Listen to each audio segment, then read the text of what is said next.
Win big in 2026 with RotoBaller.com's MLB Premium Pass. It includes our preseason draft kit, 15 exclusive lineup tools, and the Team Sync platform. Get customized rankings for your specific league format, sync your leagues with Team Sync, and use our new live draft assistant. Then get customized advice for your scoring settings. Get a discount for any MLB Premium Pass using my promo code Knuckler. Just visit rotoballer.com, sign up today, and start rotoballing like a boss. This podcast is also brought to you by Parlay Play Fantasy Sports. Use my referral code RotoBrady. Get that sweet, sweet deposit bonus. They got paid contests coming to a state near you. They're giving out boosts and bonuses, slashing lines all day long. Check it out. It's a real fun platform over there. Hop in those player prop DFS contests. And what is up, everybody? This is Brady Grove bringing you another Interlude episode, the first of 2026. Roto Ballers official MMA podcast. Tap that. No UFC action till late in January. Combat sports is going to start to pick a little back up after these holidays and whatnot. Follow me on Twitter at RotoBrady. Follow the podcast at Tap That MMA Podcast on YouTube and Spotify. Follow me on Instagram at RotoBrady MMA. And with me today, Big John McCarthy waves off the contest. Official time, 5 minutes of round number 2. The winner by TKO, Derek Stallion Campos.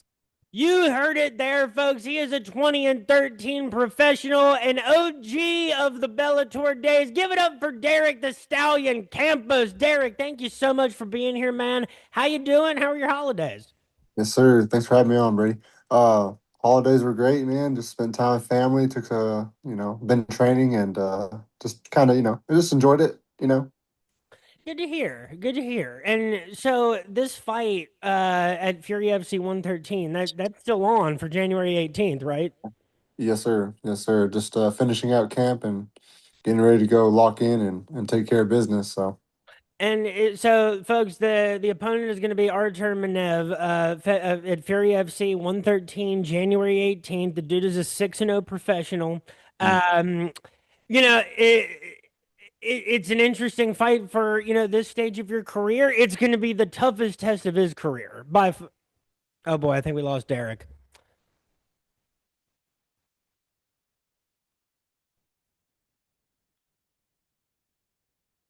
Hang with me here, folks. We're going to get Derek back.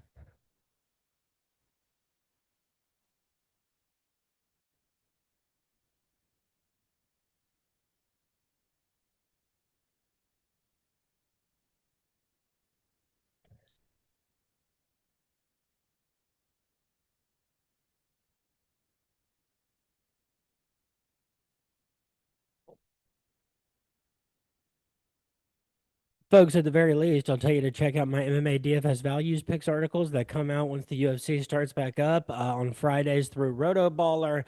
Got more interlude episodes in the works when the UFC events start back up again. Coming out to the RotoBaller MMA Discord. Let's talk about what you're doing DFS wise and betting wise for UFC events.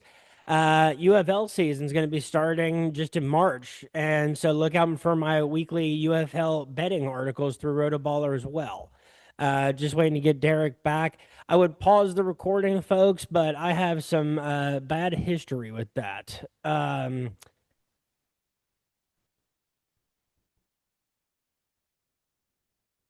Derek should be hopping back in here.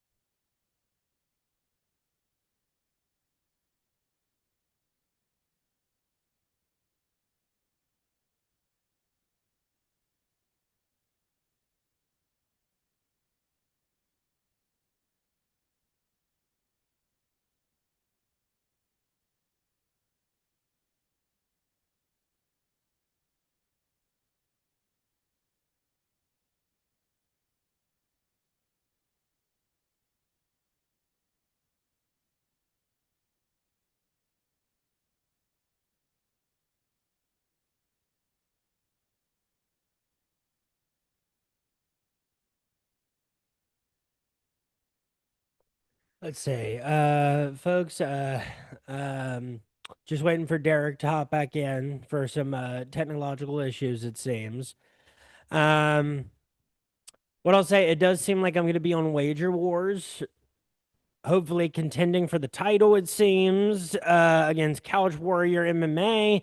That will be for the first UFC event of 2026. We'll be talking about Justin Gaethje, Patty Pimblett, the Lioness versus Kayla Harrison.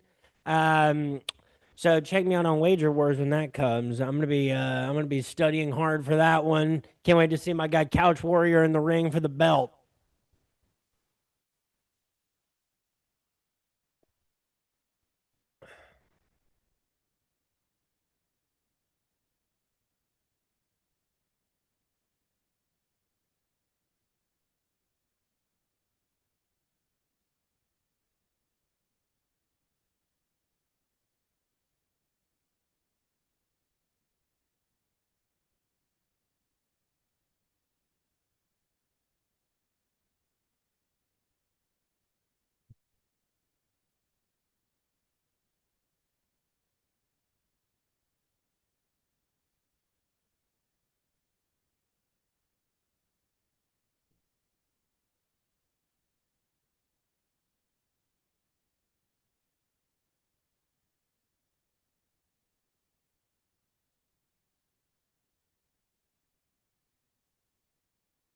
All right, Derek.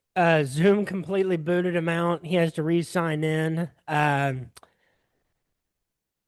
So we're just waiting here. Let's see. I'm gonna respond to him real quick.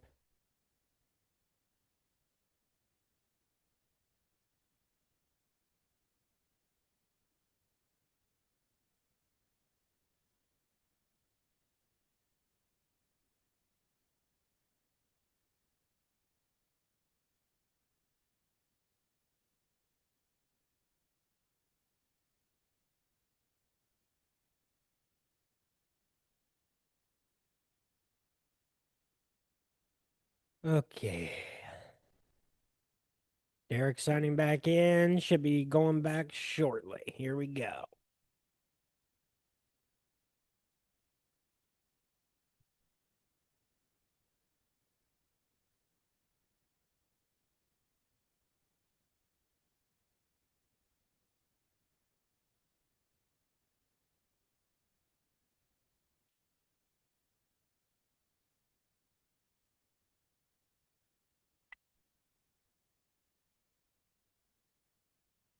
By the way, folks, you see me sporting my Carlson Gracie NKY sweatshirt. Um, God, can't wait to get back to the gym after all these holidays. What a blur we all get into. Even if you, my wife works at Northern Kentucky University, so she got basically a winter break. Um, Even if you don't, though, all these holidays that are in the weekdays with only a Friday in between, that just felt like 2 weeks of just nothing and just eating ham and pasta and cookies. My God, I can't wait to do jujitsu again. And based on what Derek Campos said, my God, can imagine being a fighter over the holidays preparing for a fight. I can't imagine.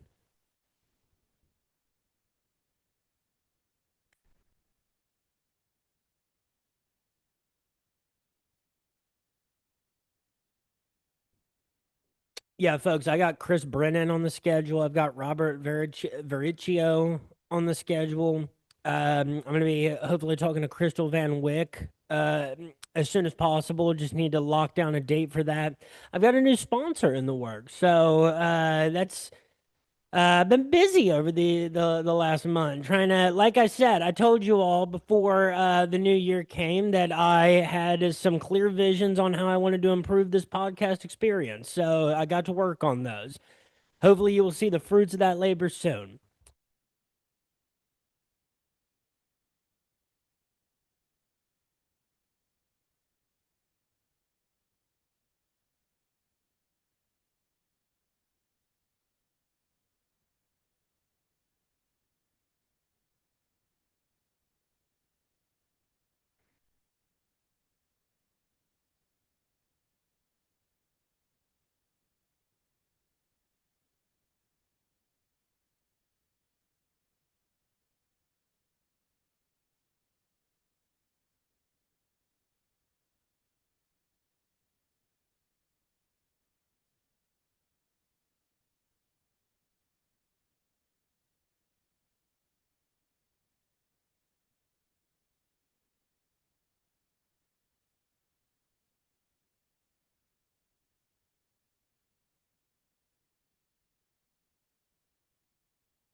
There we There go. we go.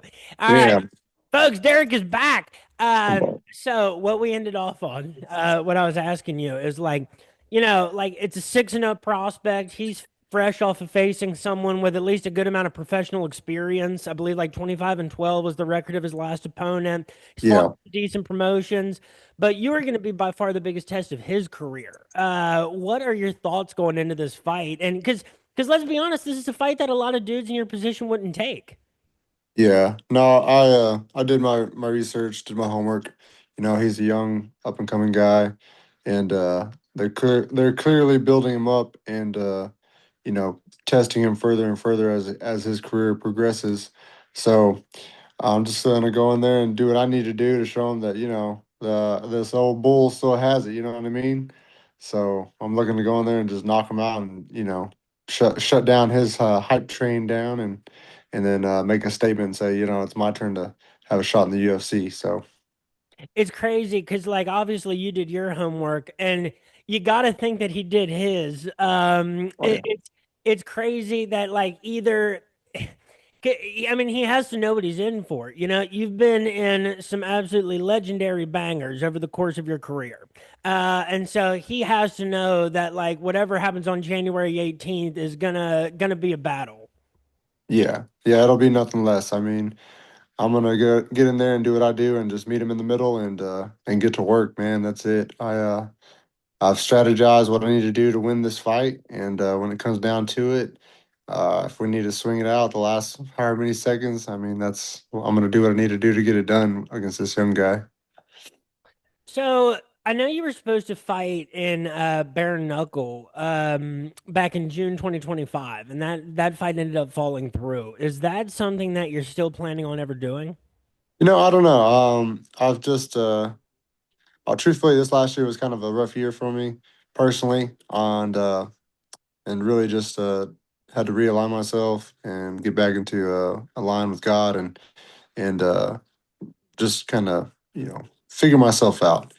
And so truthfully, I still have the passion and desire for MMA, and depending on how this fight goes, it'll either alter the course one way or the other, and I'll figure out the next steps. But truthfully, I don't know. I can't say for sure. It's whatever, honestly, whatever God has planned. If I'm gonna keep fighting and make it into like bare knuckle or even dirty boxing, you know. So we'll see. We'll see. You know, I'm a fighter at heart, and I love to compete. But realistically, you know, I've got a son that you know his future. I need to set up his future. I've got you know other family that I need to take care of. So it's priorities, honestly.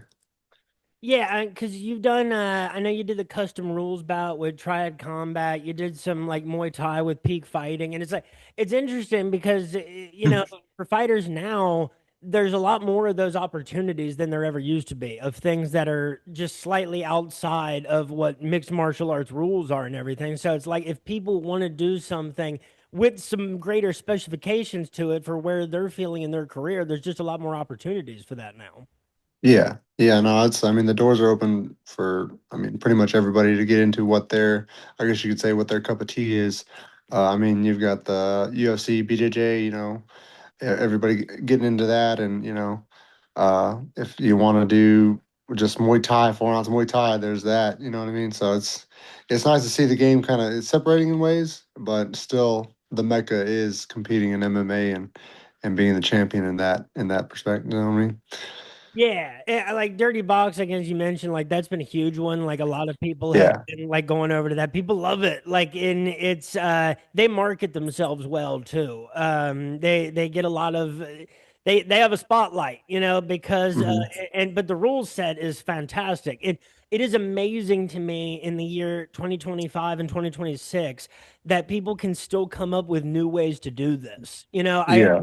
I felt that way when Karate Combat was, you know, starting up. Mhm.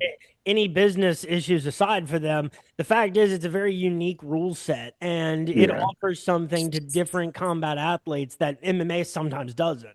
Yeah. No, it's definitely exciting in its own way. And you know, even I'm pretty sure Mike Perry he stated that the training for bare knuckle boxing is clearly way easier on the body because you don't have to worry about the wrestling and the jiu-jitsu and the, you know, you tend to see like older fighters get into, something like that, which is, I mean, that's honestly why, because they may still have that desire to compete and that passion, and it kind of alleviates, like the extra stress on the body of having to implement the ground game and just focus on the striking game.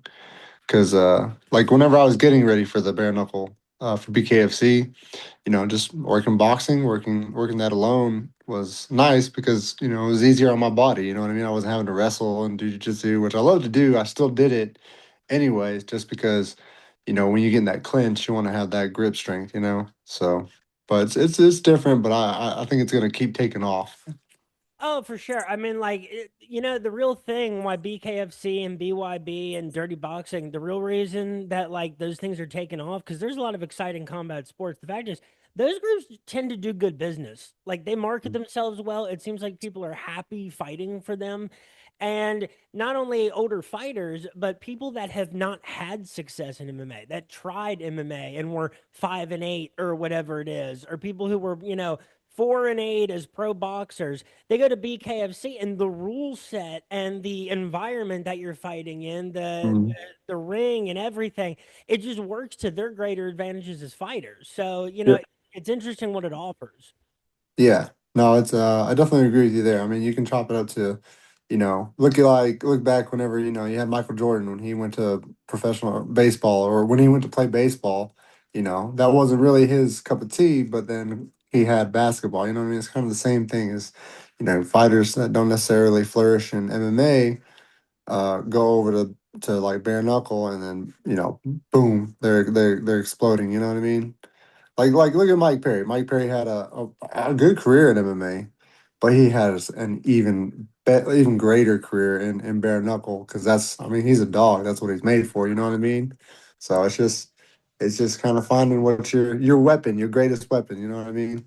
And, in this era where social media and being a combat sports athlete goes so hand in hand, that there's a lot different aspects of how you can kind of promote yourself with BKFC. Like Mike Perry, if you stay in the UFC and you're just a UFC welterweight, I don't know how much attention that dude gets, honestly. Like he's a Right. big personality. He gets a lot of Mhm. attention, but BKFC is where he has kind of always belonged. And Dirty Bog, those are the things that, like, oh, this is what this dude was actually supposed to be doing the whole time.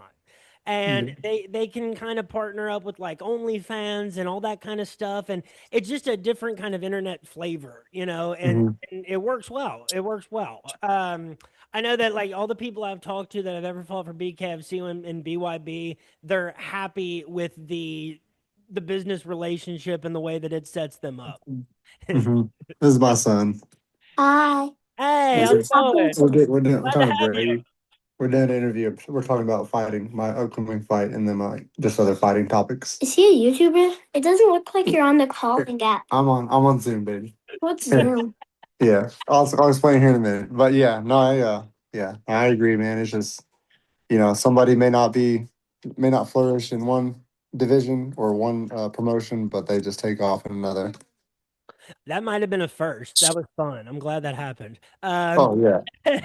So now the last fight, the fight in October 2025. Now I know you said like everything with the past year, like you're kind of ready to move on and see what happens with this one and reevaluate. What do you think will be different from the fight back at Peak Fighting 49 to this fight that's coming up here in January?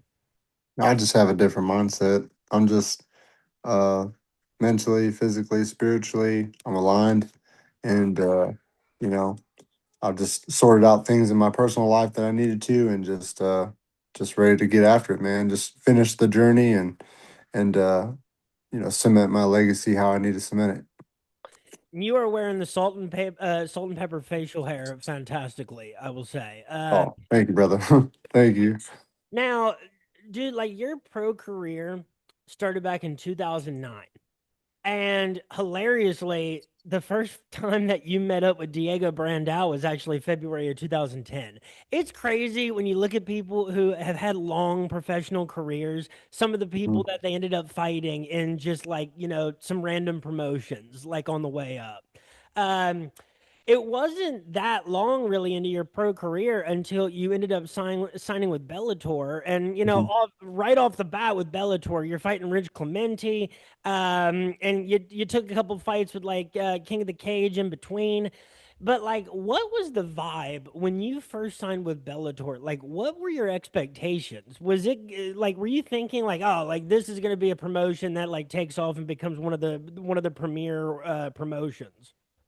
Yeah, no, looking back, I didn't really know, like, how it was going to take off, how it was going to grow, but I was excited to get in there and fight against top level guys. I knew that's what I was getting into for sure. And, that fight with Rich, looking back at that, wish I could have done something different in that one, but nonetheless, I mean, I knew after that first fight that, I was going to continue to fight great fighters, and that in itself, I mean, the promotion would grow. So, it was a wonderful experience fighting for Bellator. I just like yeah, it's a lot of great memories, a lot of great fights. It turned out to be what I wanted it to be, and just it was a fun journey. I mean, if you're talking about a legacy, Bellator was the people that you fought in Bellator, the fights that you had in Bellator. I have a friend who, Connor Bones Sloan, who is often a guest co host on this podcast. He really wanted to be here today. He's a big fan of Oh, yours. oh heck yeah, And man, like the Brandon Gertz trilogy, like what does that when you look back on those fights, what did those fights mean to you? Because when you type in Derek Campos and go to videos, the first thing that will pop up is fight gets bloody, Derek Campos versus yeah, Gertz. yeah. Now, like, what did that trilogy mean to you in your career? I mean, it showed, like, I mean, obviously heart from both of us as fighters, and just, I mean, when you get in there in the cage and you share the cage with somebody more than one time, man, you just there's a there's like a spiritual like bond, man, like that you build with that person. You know what I mean? You kind of give them a part of yourself, and you bleed together, and you just, I mean, it's hard to explain, but man, you build something with somebody in there, and just you become brothers in a sense, and uh, give them a part of you, and it's just, yeah, that's what it means to me. You know what I mean? And I just am thankful for that fight, because it just kind of showed, it brought out the best in me, and I know that Brandon he was definitely a game opponent every time. He knocked me out in that second fight. That third fight, I was like, man, he better not catch me again. But uh, and it just personally, it showed me, like, where my heart was, and as a person, as a man. So thank you to Brandon Gertz for that one. So I mean, I know that because that last fight got stopped because of that cut on his forehead yeah, in the third. I know neither of you wanted that to be the way that it ends. I think yeah, everybody in the room, other than the doctor, wanted to see that go on. But I mean, like legendary fights that should live on forever when people are talking about Bellator. Uh, yeah, 3 fights that you fight someone twice, that's not something that happens all the time. When it's three because it's 1-1 going into the third, that mhm, is it speaks to how special the matchup is, because not only mhm, that, people have to want to see the third one, because that's yeah, always the case. And when there is a third one, and sometimes with these kinds of fights, sometimes they just do a fourth for the hell of it, but like yeah. when there's a third fight, it means people wanted to see it. Yeah. No, some of the greatest fights throughout fighting history. I mean, it's the trilogy, you know what I mean? It's that third fight that really makes it, you know what I mean? So, I'm just glad that that fight turned into something that will be up there with people to remember amongst great fights for many years to come, and that alone kind of cements legacy, but it's really honorable to look back at and be considered one of the great fights. And like going into your first fight with Patricky Pitbull, you were on a 3 fight winning streak in Bellator. It was Brandon Gertz, Martin Stapleton, and then Tim Welch. I know you were supposed to you were supposed to fight, I think, Brandon Gertz in a rematch, and then it ended up getting switched to Tim Welch, as I recall, something like Mhm. that. I think so. And So, like, you fought the greatest names to ever come out of Bellator. You fought Michael Chandler, you fought Patricky Pitbull, you have a win over Derek Anderson, you knocked out Melvin Gillard back in 2016. I just saw Melvin Gillard fight not too many months ago live in Newport, Kentucky, Mhm. for Ohio Combat League. Um, and then as the later kind of generation of Bellator came along, you're and getting a win over the Daniel Strausses. You fought Pedro Carvalho and then AJ McKee, like guys that are still doing very well wherever they're. Yeah. Um, and I love I love when guys like AJ McKee go over to Japan and fight the guys in Ryzen and everything. I would love to see you in Ryzen, frankly. I'm a Yeah. big fan of that promotion, and I think they'd love you over there. Um, but like now with Bellator, like what as Bellator came to a close and I guess became PFL, I guess no one's really exactly sure how that ended up working out. Mhm. What was like the process for you to try to figure out what was next after Bellator? And honestly, the way that my everything ended with Bellator, it wasn't honestly it wasn't ideal. You know what I mean? Because after that last fight when I lost to Keone Diggs when he caught me in that rear naked, uh, they decided not to renew my contract, and then from there I just kind of was like, all right, well, am I in it or am I out? Like, what's the deal? And just kind of figuring it out there from over the years. But just at some point, just decided to finish out this dream and get after it and see if I can get to the UFC. Because looking back at the my career in Bellator, there were fights that truthfully I shouldn't have lost. In part, there was like, leaving. It was either due to preparation or lack on my part. No excuses.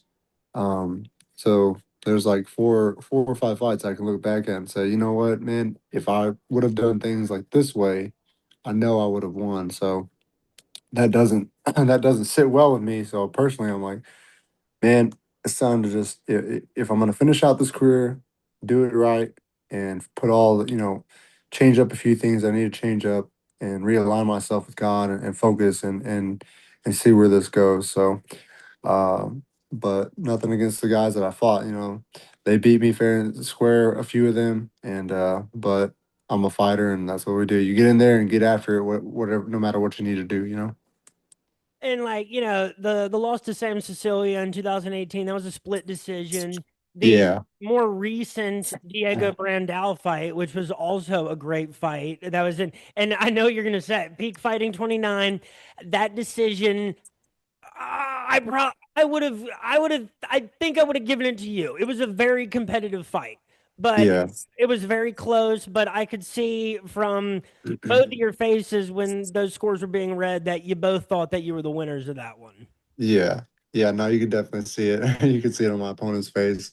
But nonetheless, you know, at the end of the day, it's my job to get it done.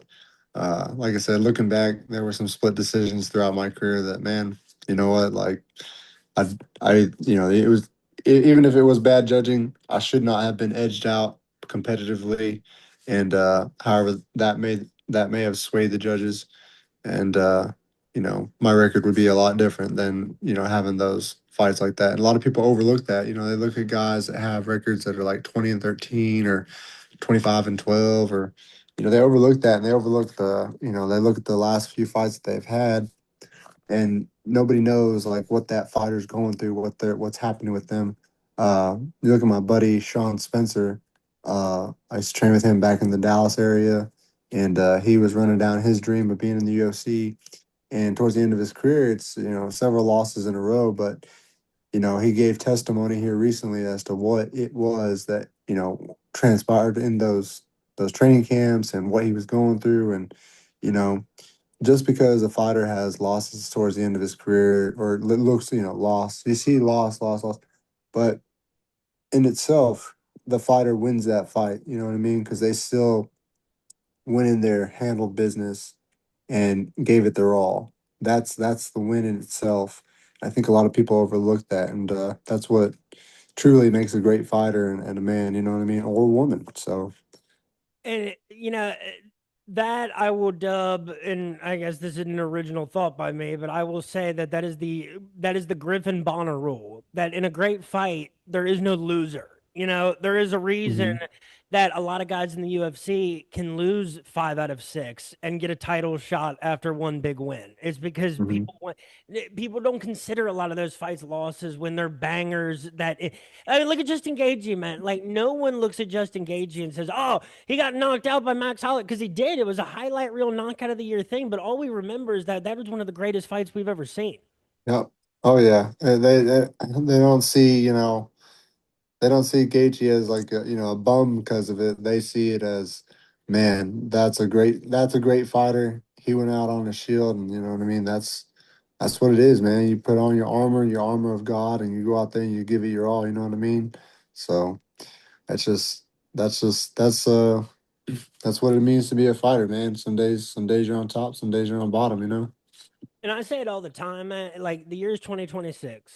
This sport is gratuitously maybe 40 years old at the top at like an actual professional level. Like Hmm. of course there was, Yeah.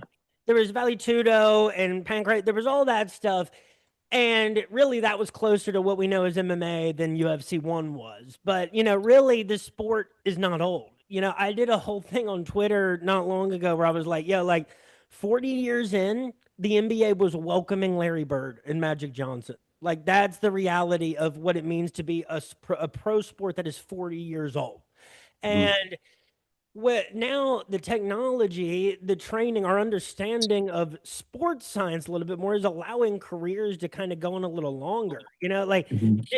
take Diego Brand out, man. That guy's on a winning streak now at his age. Yeah. That was after he hadn't won in like 5 years. So those things are very positive. Diego's an animal, like he just won the tough enough title. Hmm. I believe it was over Kai Kamaka.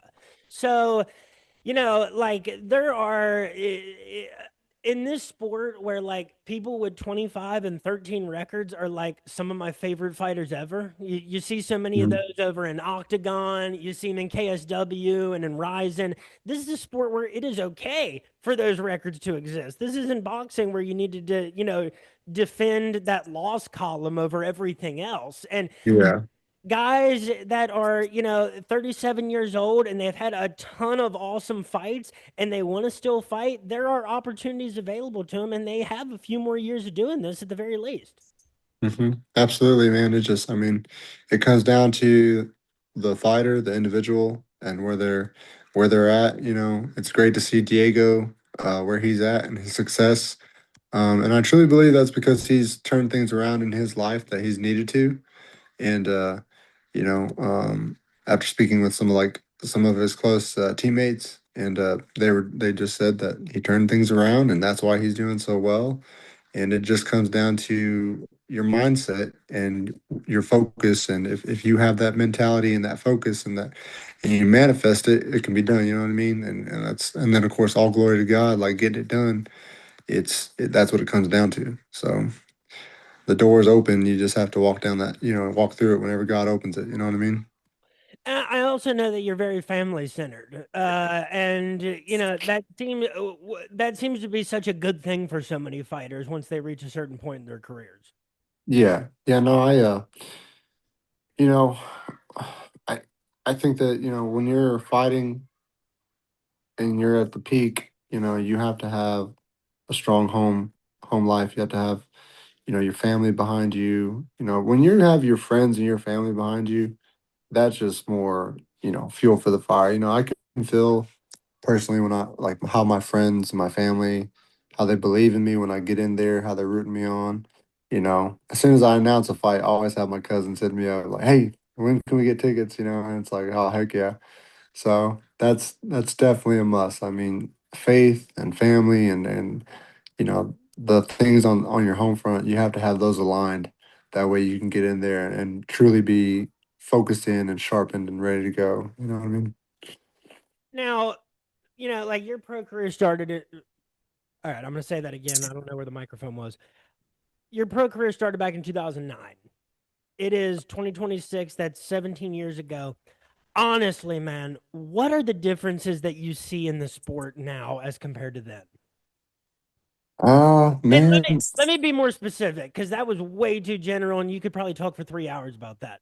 So, yeah, as far as like the people that you train with, the way that gyms are run, the way that you prepare for, the way that you end up signing fights. So, like those aspects, like the training, the people that are your training partners, because I imagine back in the day, it was exclusively people who wanted who knew that they wanted to do this, and maybe people who had no idea, but they just liked the sport and were going in completely blind and naive.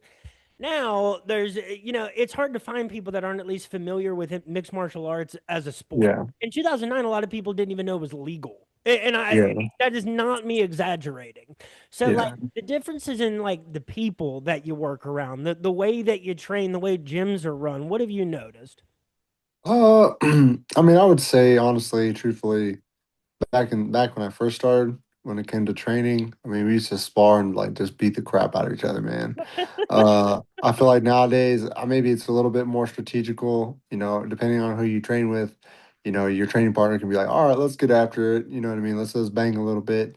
But for the most part, I think the training is different. I think people tend to maybe not spar as hard. Like they'll still get good sparring work, but it's a lot of movement and technique.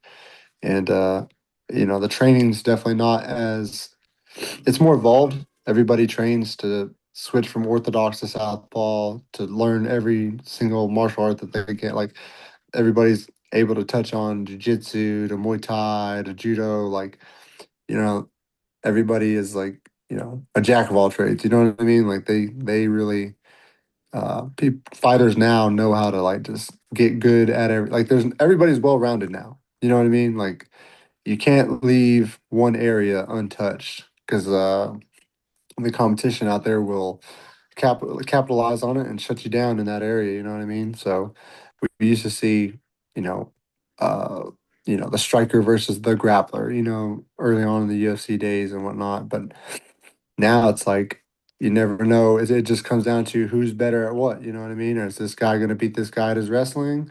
Or is this guy going to beat this guy on the feet with, Muay Thai versus some boxing? You know what I mean? So you have to be great at the high level at everything. So I think that's where the training really differentiates.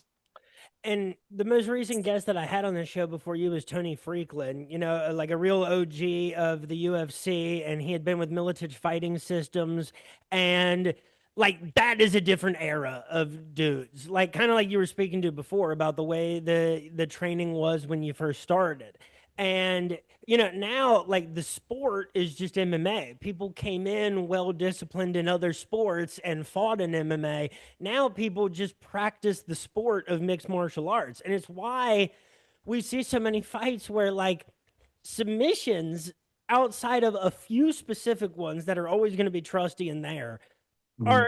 they're harder to come by at the highest levels now. Like dudes in the UFC are not getting finished with triangle chokes like they were, 10, 15 years ago. Uh, Yeah. so I'm the thing is, enough of a well-rounded sports fan to know that like every era in sports passes and a new era comes on. So like whatever Mhm. it looks like now, there's going to be a new advancement of younger fighters that finds a way to break through and succeed with what they're good at. Like are there any of the younger dudes that you're training with now that you see as like, oh, like is that maybe what the sport looks like in 5, 10 years? Is that what everybody's going to be doing? Man, honestly, I think, a lot of people are just training to be able to switch from orthodox to southpaw and just, kind of mix it up in that sense. Like it's just, I think that, you look at like guys like Patty the Batty, how he's able to switch his stances up and just kind of, destroy guys from every angle. Um, and that's a lot of fighters, actually, a lot of the young guys. I think that's the way that the game is going to go, truthfully. Yeah, and like the other thing about guys like Patty the Batty, guys like Peyton Talbot, I think is like Mhm. how fast of learners they are. Because Yeah. There was so much criticism of Peyton Talbot after he lost to Randy Barcelos. There was so much criticism of Paddy Pimblett after his fight with Jared Gordon and stuff like that. And then you see him the next time out, and it's like, oh my God, who is this guy now? Like, he Hmm. looks like a totally different person. So, younger fighters, I think now because of where I guess where people are with training, and it's maybe a more finely tuned process. I think we see greater levels of improvement for the younger guys that clearly show that they're committing themselves to it. Yeah. No, I mean, like truthfully, like older, older fighters like me, myself, like, I train and I work on things to, evolve in my fight game. But when it comes down to it and I need to like bite down on the mouthpiece and start swinging, like I go back to my roots. I go back to what I know, you know what I mean? Uh, but the younger guys, yeah, they do evolve quickly. They make the adjustments that they need to, and and you see it, with guys like Peyton Talbot and they just, I mean, that's the best fighters are going to be able to do that. They continue to evolve. You know what I mean? And look at Mighty Mouse. Mighty Mouse was always evolving. That's why he dominated for so long. You know what I mean? And he made it look easy because he was always evolving his game and just strategizing and just demolishing guys where he needed to. I remember, I mean, like during Mighty Mouse's peak, it wasn't even like with Anderson Silva or GSP. Like with Anderson Silva or GSP, when they would have a new title challenger, like let's say it was Josh Koscheck for GSP or it's Yushino Hmm. Kami for Anderson Silva, and you would hear people trying to make up reasons why this could go different. Hmm. Like oh well, Josh Koscheck's a really good wrestler. He's a good power puncher. Yushino Kami is a strong guy. He handles the clinch well, and it's like we're just making up reasons for why we think that this dude isn't going to relinquish the title this time. With Mighty Mouse, the question was, what stroke of brilliance is he going to win with in this? Yeah. When it was like, when it was John Moraga and Javier Formiga that were kind of the staples of the flyweight division, and Hmm. he's doing these crazy suplex to flying armbar transitions and everything. It's like, Jesus Christ. And then that dude goes on and he reinvents himself at this point in his career to where he's doing the podcasting thing, and it's a whole new door for him. It's a thing that fighters are doing now, even when they're still fighting. So the opportunities for fighters post fighting has even changed a whole lot just in the last 10 years. Yeah. Yeah. No, I think that just comes down to the love of the game, man. It's just if I personally I've thought like, man, I would love to get into when I'm done, get into refing because I've seen, you know, there's a lot of great refs out there, but then there's also a lot of bad refs. But it's like I'd like to continue to be a part of the sport, however it is, and if it comes down to like refing or a podcast, any of those, but definitely the refing part. But I think that just when you're a fighter, you find a way whether to be a part of it. Martial arts is life, is what I'm saying. So whether you're opening a gym, you're on a podcast, or you're starting your own you know business of sorts, that's what it comes down to. Refing is interesting. I mean, like Chris Lieben, an example of someone who's hopped into like almost every area that you can, like post fighting. And Hmm. the thing is, and this is in no way a criticism of the refs that are out. Obviously, we can both agree that there's plenty of bad refs out there. It's hard to imagine how Yeah. that's possible when you go through the training. But I'll also be fair and say that, like, take a guy like Herb Dean. Herb Dean takes a ton of trash on the internet after almost every fight that he refs in the UFC. Yeah. What people will forget is that this dude has refed more fights than most people have ever watched times five. Hmm. Like it's not just the UFC. You turn on one Friday fights that are in Thailand on a Friday night. Herb Dean will be there, and then he'll be in Las Vegas the next night doing UFC fights. And it's like for a lot of refs at the top level, they ref so many fights that obviously they're judged by their very few and far between mistakes as opposed to all the things they do right. Sure. Right. But as people who are like MMA fans going back decades, we've seen the same group of refs. almost the whole time. It has Yeah. changed very little. And I think that at some point soon there will be a wave of new refs because I think it'll be time. Yeah. I think a lot of these refs obviously can't do this forever. And I think by popular demand, I think people where the sport is right now, I think because of the internet, the trust in judging and in reffing is at an all-time low. And unfortunately, probably because of some recent gambling scandals, I think it's also at Yeah. its lowest all-time trust level. So I think that there's like going to be an opportunity soon for a lot more, new revs to kind of break in at the upper levels. Yeah. Yeah. No, I think there'll be a new generation of refs to come in, and who knows, maybe even AI. They'd have some sort of AI refing system set in place. That could be a thing. But I definitely think that in time, there'll be a new generation of refs and so forth. Uh, but there's still a lot of great ones out there that are still going. Jacob Montalvo, Kerry Hatley, you know what I mean? The guys like that, uh, doing their thing. So, and those guys have been around honestly since I, was even in my career, starting my career out. So it's been a long time in the game, but we'll see. We'll see what the new wave of refs that come through are and how it evolves with the sport. That's just a tough job, man. Like, take say Mark Goddard. Let's say Mark Goddard. I won't say Jason Herzog because that one opens up a lot of stuff recently Mhm. that we just have no information on. Mark Right. Goddard, that guy can do 999 things out of 1,000 right. But then, Mhm. like, out of 1,000, you have one weird moment and, Mhm. everybody's watching and talking about it. So it's not a job that everybody could do. For sure, I do not think everybody has the professionalism and the patience and the composure to handle that job. Yeah. No, it definitely takes a person of patience and composure. I mean, everybody's a critic, you know what I mean? And no matter what it is you do, whether you're part of the sport or you're part of the reffing part, or you know, people will always try to critique maybe the one thing that they see as a mistake. So it just comes down to the individual how they deal with it and just kind of move on from it. You know what I mean? Um, Now, and first of all, I think you'd make a great ref. I don't know if you've heard yourself talk, but you exude patience and composure. Oh, So thank you. I I think appreciate that. I think it'd be fantastic. Here's what I'll end off with, man. Like, this is a sport you're still very much a part of. You have as long left in this sport as you personally want to. I really believe that about the people that have shown what you have over your professional career.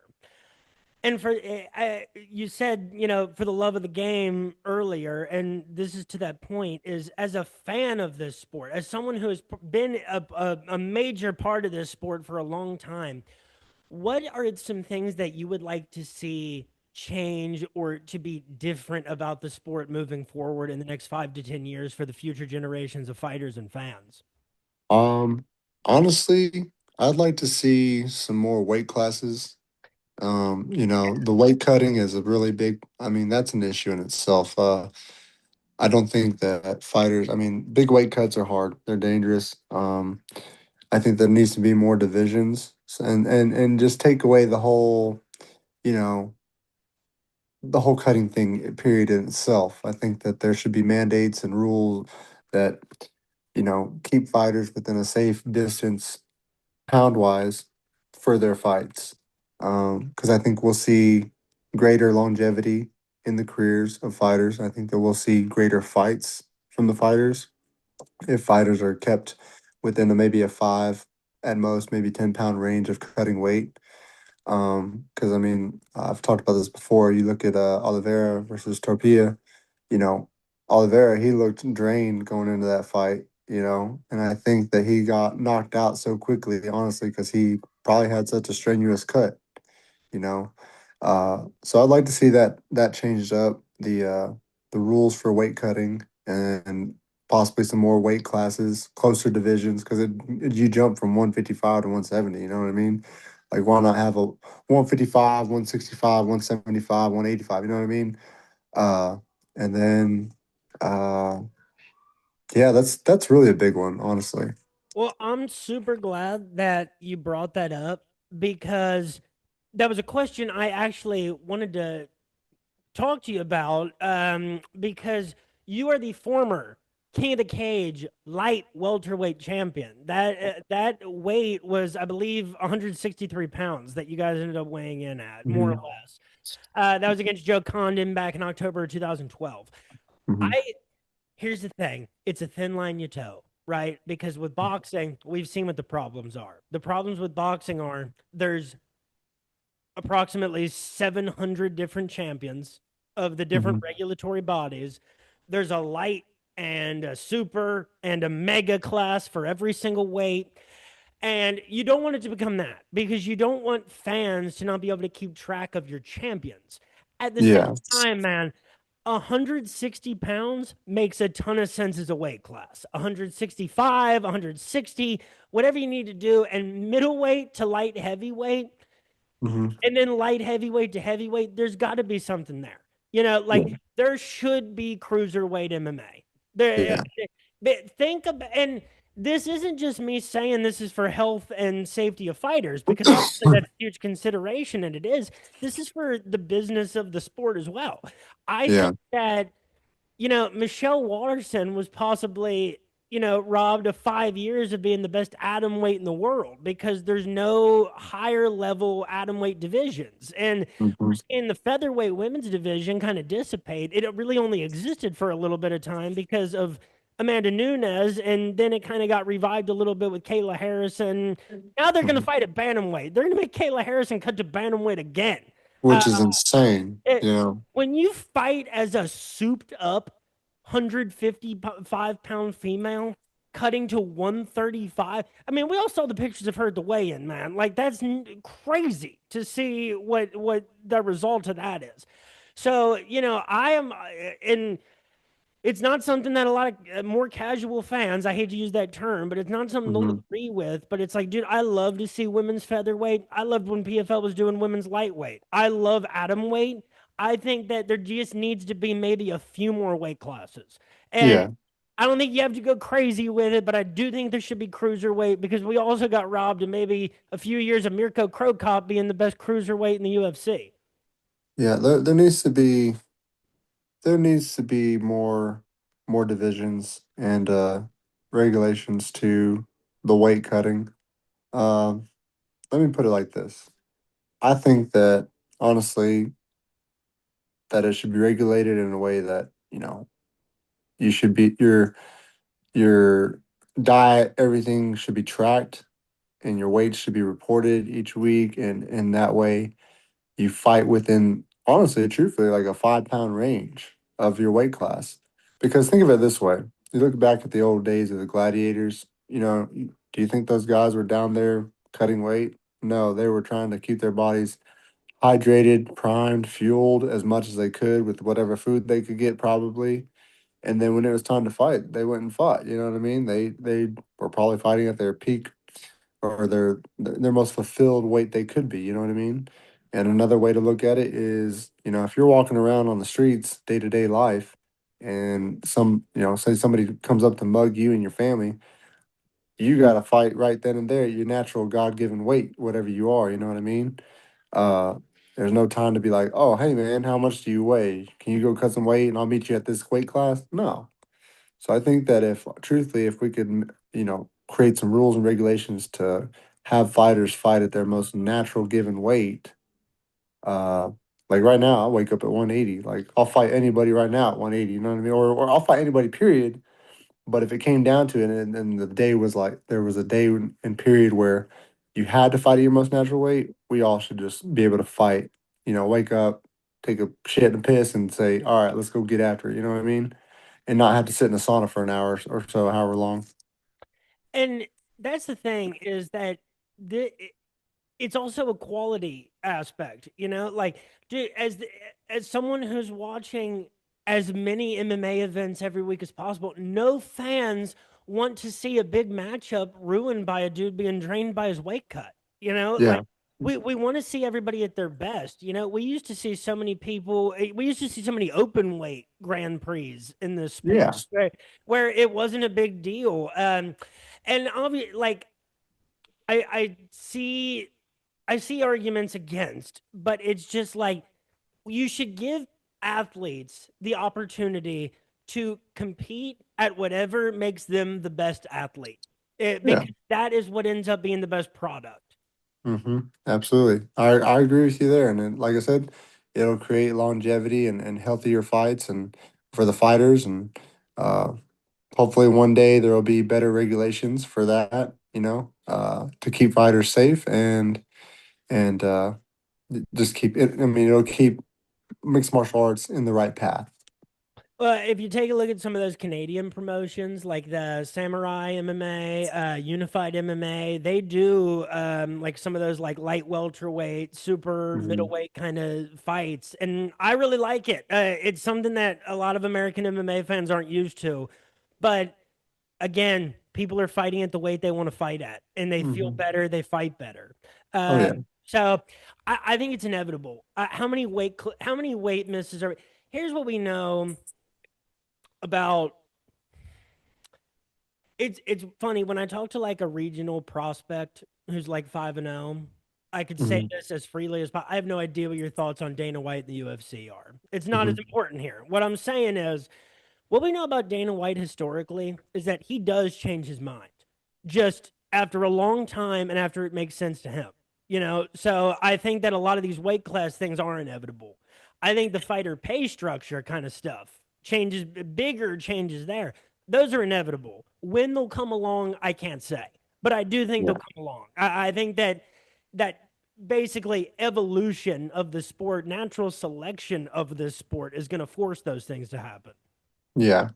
Yeah. No, I mean, when it comes down to like the fighter pay and everything, that is a whole nother book, whole nother chapter. It is. Like, It, though it truthfully, it needs to be different because I mean, in my mind, fighters don't get paid enough. I mean, for what they do, for how much they sacrifice, and for how much the sport makes off of fighters, they need to pay. Like, they deserve to be paid more. I mean, look at boxing. You have ridiculous payouts. You look at how much the Paul just made uh against what's his name? It's crazy, you know what I mean? Millions, and you got guys getting into, promotions and barely making 10 and 10, you know what I mean? So we'll see. We'll see. Hopefully that part of the game changes as well. yeah, and those are different plateaus, to for comparison's sake. Here's what I will say, man. When you have UFC fighters winning UFC titles, making 1/8 of what a guy wins to win what a guy makes to win a major boxing fight, Hmm. those people ask themselves, why am I not boxing? Yeah. I don't even care if I lose. I'm an MMA champion. No one's gonna hold it against me if I lose to Canelo in a boxing match. Like, so Mhm. why not do that? Collect a cool 12 million for me and my family. And I'm sorry, MMA, but like you're not taking care of me the way that I took care of you. Yeah. I mean, you've seen a few guys that go from, MMA to boxing, look at guys like Tyron Woodley. They're there to get that bag. I mean, that's what they're there for. I mean, I'm not discrediting that they're not trying to win or anything, but ultimately at the end of the day, you're trying to feed your family, you know what I mean? Now, shoot, if I had a chance to fight Canelo, I'd go in there and try to knock him out, man. That would be a good one for the legacy right there because I love boxing, man. But truth be told though, like yes, you do see a lot of guys transition from MMA to boxing and they're just keeping in with the passion, what they love, and at the end of the day, they're also trying to put bread on the table for their families because it's what they know. And that's the most important part of the argument, right? Because like we can make an argument about a lot of people deserving more money based on what they do. Like Right. teachers, firefighters, all the things that we've Yeah. heard the same things for so long. But that's not really the most important part, is it? Because the most important part is that if you want the sport to be successful moving forward, you need people to want to fight in MMA. You want them to see a future for themselves, to grow up wanting to be that, for that to be their dream. And it's just not right now for a lot of people that might be top tier athletes because of that aspect of it. Yeah. Yeah. No, it just everything just. I mean, there's definitely got to be some changes in the sport. So we'll see how it plays out. Well, folks, This has been the first interlude. I'm so glad this is the first interlude episode of 2026. I am here with Derek Campos today. Folks, check him out at Fury FC 113 coming up on January 18th against Artur Minev. Derek, thank you so much for being here today, man. I am Yes, a sir. fan of yours and what you've accomplished in your career. It's Thank amazing to you. be able to talk to you. And first of all, the best of luck and health leading up to your fight. And I will be watching. And anything that you want to say or anybody you want to shout out before we go, the floor is yours. Brady, thanks again, man, for having me on here, bro. Is a pleasure speaking with you, and man, just thank you to God for where I'm at still, and for continuing my journey, and I pray many blessings over everybody else that's on their journey. So that's it. Folks, hope you had a great Christmas. Hope you had a great New Year. Check out some more Interlude episodes as we're moving forward into the calendar year. The UFC will get started later in January. Until then, thank you for listening. Look out for Derek Campos on January 18th, and peace.